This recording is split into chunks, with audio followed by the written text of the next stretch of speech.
Thank you, first of all for being here. No, thank you very much.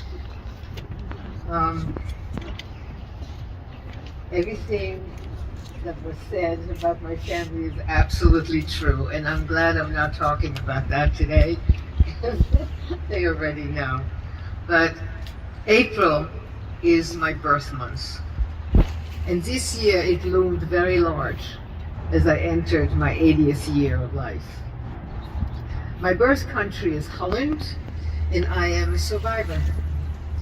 Looking at me, you realize that I was very young during those horrific days. It has taken me a long time to even accept the fact that it was all right to call myself a survivor. After all, I was not in concentration camp. And especially when in my very early days of trying to talk about what was going on for me and not knowing very much, a gentleman in the audience stood up, pointed his finger at me, and yelled, "How dare you speak of the Holocaust at your age? You know nothing."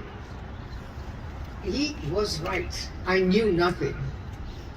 In my family of Holocaust survivors, it was never spoken of. As a child in Holon, Israel, I was surrounded by neighbors who had numbers tattooed on their arms, and I thought that that was normal. Now, I needed to learn everything I could about the Holocaust.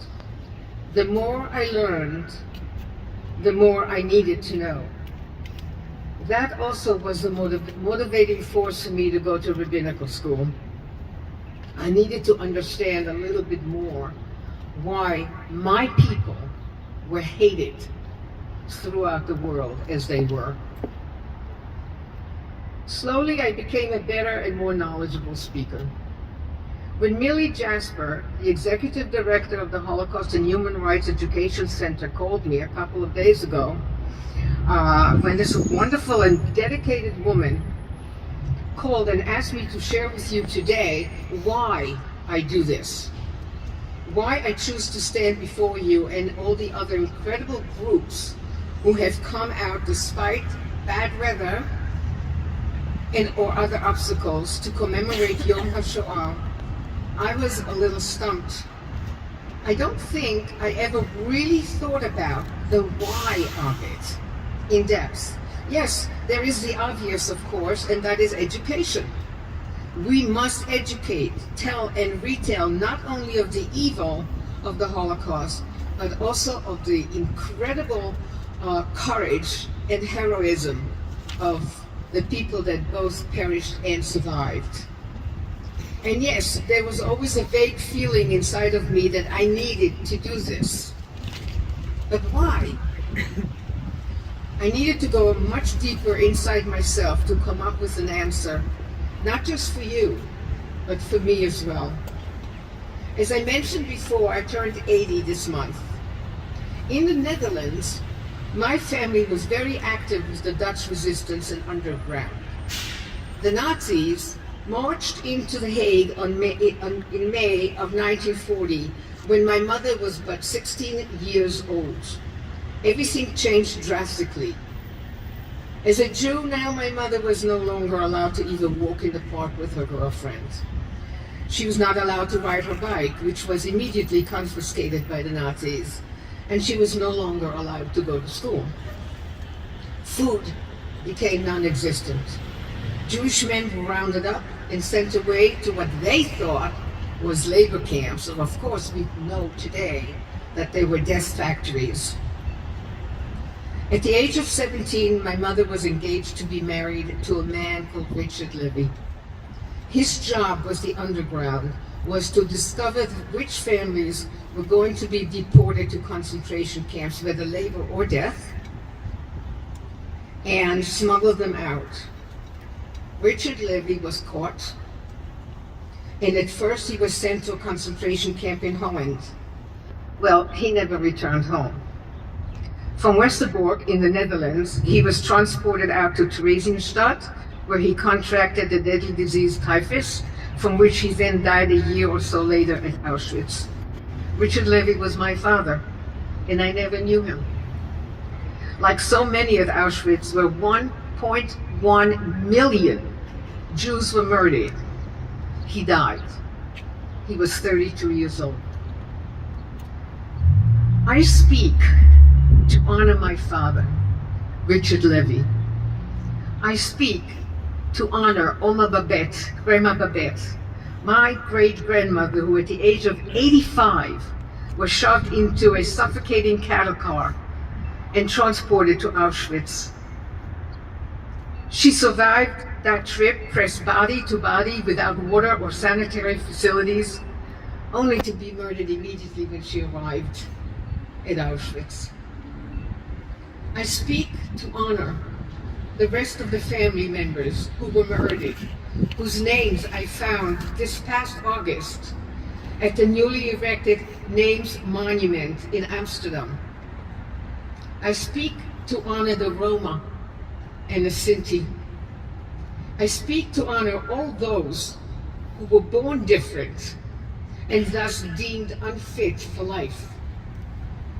And I speak to honor the survivors who, despite the horrors they have seen and went through, picked themselves up, created meaningful lives, and new spouses and new children. Now, with our family now on a Nazi deportation list, the rest of the family dispersed into prearranged hiding places. And my mother discovered that she was pregnant. There was no prearranged hiding place for me because no one knew I was coming.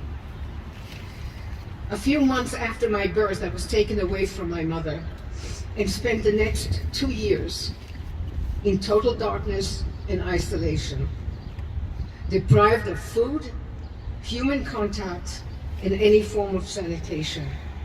With my mouth mostly taped shut, I was in an underground bunker and sound carries. When that man in the audience pointed his finger at me and yelled that I had no right to speak of the Holocaust because I knew nothing, he was only partially right. Cognitively, at that time, I knew very little. Subconsciously, I knew a lot. I suffer from post-traumatic stress disorder. And as a noted psychiatrist who deals with post-traumatic stress disorders, Bessel van der Kolk, and some of you might have heard of him, stated in his book, The Body Keeps the Score. Well, yes, my body keeps the score. So why do I speak? The aftermath of evil and brutality is like poisonous gas. It spreads into every pore and crevice of your being, especially your mind. When I speak to groups of young people, I emphasize to them the importance of being an upstander and not looking away. I tell them that because of upstanders, I am here today. I want them to know that the Holocaust did happen. Today, with anti-Semitism rising to such a frightening level and hate groups forming continuously, and there are so many deniers of the Holocaust as well, I want our young people to remember that it did happen. I want them to look at an anti-Semite and a denier in the eye and say, you are wrong. I met a Holocaust survivor. She told us of her family's difficulties during the war and losses and pain. Yes, she was old, 80 this month, but she stood tall.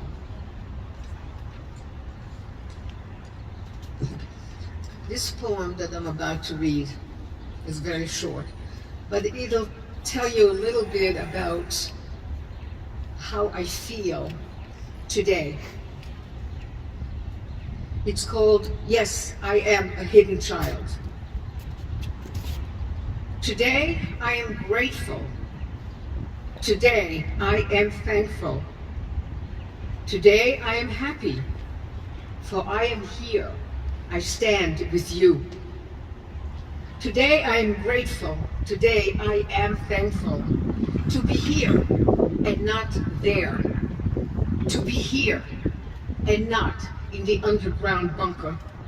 To be here as I stand with you. Yes, I am a hidden child. In saucer eyes staring in the darkness all around. Oh, I didn't know the sky would be so vast. I didn't know the sky would be so blue as I emerged above at the age of 2. But my memories are small and dark. Not real, I fear, but there. In a place I can hardly reach, but there, deep within my psyche.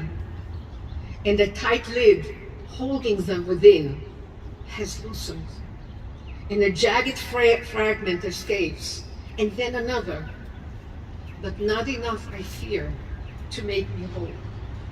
Not enough to make me whole.